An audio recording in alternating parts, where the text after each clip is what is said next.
This may be one of the greatest times to be a sneakerhead.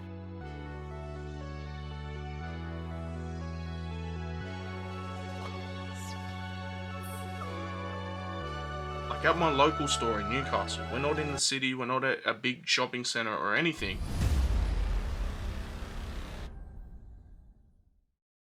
Hey, what up and welcome to another episode of Creased, and it feels like we ain't been like shopping in a long time. Feels like we haven't done any Australian sneaker content in a long time, so we're going to change that today. I feel like I've been a little bit out of the loop, but at the same time, I feel like this may be the best time for sneakerheads. There are so many times over the past where people reminisce and bring up different silhouettes, different colorways, and how easily they were to cop, right? They were saying, oh, these were sitting on a shelf, they went to outlets, and now they command this price, because it is a FOMO type deal. But we're having that right now.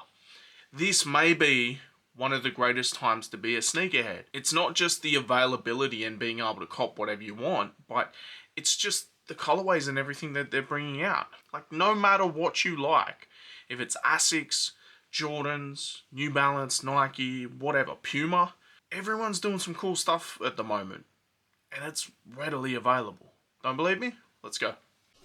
Alright, that's better. 100% battery. I ain't been shopping in a minute. It's super cold. I'm freezing. I'm about to put my seat warmers on, to be honest. Everything is sitting right now. Shattered backboards, pure monies, grape 5s. There's a bunch of ASICS joints. Let's go check them out and see why this is like the best time to be a sneakerhead right now. I'm gonna try this McGriddle, son. They've been in America for like years, but they've come to Australia recently as a limited edition thing. And on my other channel, when we're doing normal vlogs, not just travel vlogs, we got a little thing called MITUS Does All the Things, where I try things that I ain't tried before and do things that I haven't done in ages, that sort of thing. So we're going to do a bit of that. Usually I just chuck them randomly in episodes. I actually got a bunch of stuff I got to edit, so I'm going to do a big content day today, editing and filming. Let's go. Alright, first up, this is Katara Westfield. We got JD Sports, Hype, and Fast Times. This is where they did the opening of Fast Times, where they had the SB4s and what the hell are you doing in my way?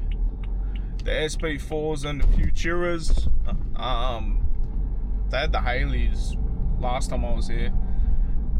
Dude, the Haleys I think are on special in certain places. The problem is today is, I think it's school holidays, so there could be a bunch of punk kids everywhere, but I'm pretty sure my point of this being the best time, if not one of the best times to be a sneakerhead, will be proven today. We're going to go here, we're going to go Charlestown Square as well. They're the two main shopping centres in Newcastle, and I think we're going to see just about damn near everything. But let's see.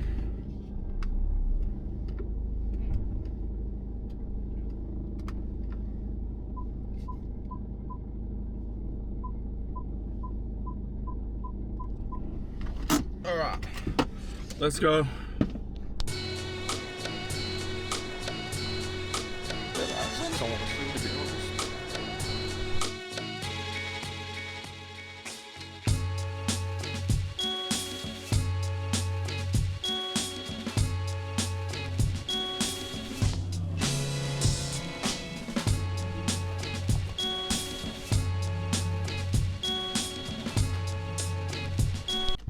Alright, JD had those ASICs I want to see. I like both, man. I really do like both. I have not been spending money on sneakers. I've got a few things in the works that are taking most of my money, but they are definitely interesting to me. I definitely, if they go on special, I'll probably put my interest to the side and get these. But Fast Times had a fair amount of SB Dunks, but I thought there would be more. They still had the Haleys. I actually saw, I think it's borders.com.au or something, not the bookstore from back in the day, but they had them on special, bro. Like, all the SB Dunks were on special. So that's crazy. We're about to go to Charlestown now, because JD didn't have anything in terms of Jordans. Charlestown's got a Nike store, which doesn't get anything really. It's got Hype, JD, Foot Locker, and Rebel Sport. Rebel gets some cool stuff every now and again. But I want to see Jordans. I want to see... yeah, I think that's maybe some TNs. So it's already school holidays, so it's packed. And then they block off half the car park. Usually when they do this for school holidays, they'll build a skate park. Nothing, just blocking it off. I didn't get my usual park. I'm angry.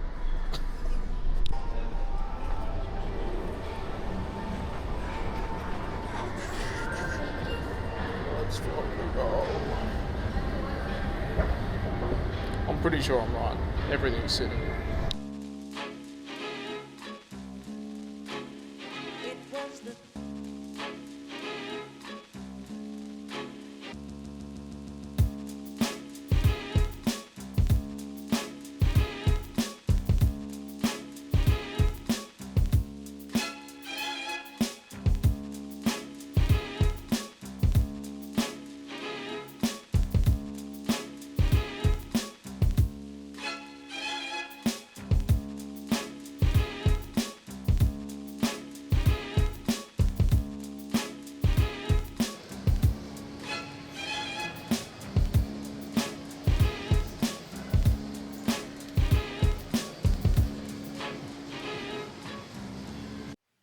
A lot of this comes down to me, is it a fact that someone has told you that you like something or you actually like it, right? The shattered backboards for many years has been a colorway that people have hyped up beyond belief. At the end of the day, it is an orange sneaker. It's very similar to these, and now with the quality that's just come out, the quality is very similar. The biggest thing about the shattered backboards wasn't actually the colorway. It was the quality of materials that Nike used at the time. Now, when they re-released it, people got excited. People got hype. But the question always came to me was like, the reason why they were hype was the materials. Nike are not going to do the same type of materials. They're just not. They could. They damn near should have, but they're not. Now, the box was an interesting touch. I really like that. Me personally, I probably don't need a pair. Of all the pairs that are sitting there, the most excited I got over was the Quantums. And look, you may not believe me, but I wore like ASICs from about 05 to now. Mostly in training stuff, so the stuff that's retroing right now, there's a lot of pairs that are bringing up that nostalgia factor. But for me, I didn't really know about the ASICS Gel Light series or anything like that, so I only knew the performance stuff. So what I would keep thinking in my mind was, why don't they do like something the shape of a 90 or an LTD, but make it all gel, or just have some full-length gel? And when they released the Quantum, it was everything that I'd been asking for. But for whatever reason, my boss at the time, when I was shown, because I still remember being shown them in the catalogue, because essentially you would, depending on the brand, it would usually be about a 6-month lead-in time. You'd be shown all the new styles, you pick what you like then and there. Sometimes they show you just from the catalogue, sometimes they show you a sample. These were going to be a game changer. For ASICS, it was kind of that blend between performance and style, and the rest is history. We're up to the Quantum 8 as of this year, or last year, maybe last year, but they recently retroed them, or protroed them, I don't know. They never had flight foam back in the day, and now they got flight foam. They've been doing a bunch of collabs with them. Edgel did a couple of pairs, JD's got a couple of exclusives, then they did that fancy type one for all the boutiques. I'm still yet to see it in hand, but they look really nice. The Jound pair look really nice, and I have been someone that has talked the most crap on Jound because they don't really do anything. That pair I really like, but then there was a bunch of different collabs that have come out and various things that look identical, so it's really just the colorway. They haven't done anything crazy. I don't know. It's still a cool shoe, but I can tell you when and where I was shown the Quantum and how excited I was.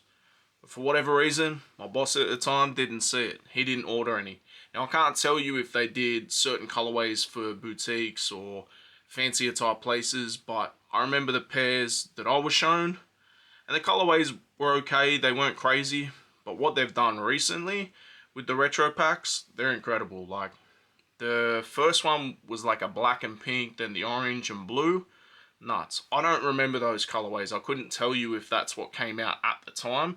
I remember a much more plainer colorways, but within the ASICS community, the Quantum ones have always been heralded, and they're still being resold to this day, similar to how classic TN colorways are. So for me, I feel like the JD pack, I'm probably going to have to get a pair of them. Maybe the Jound pair, I don't know. I think that'll be going resell, so I'm not touching it. But outside of that, you had SB Dunks, like 7 different colorways sitting at Fast Times. That's crazy. This is just my local store. This isn't even me going to Sydney.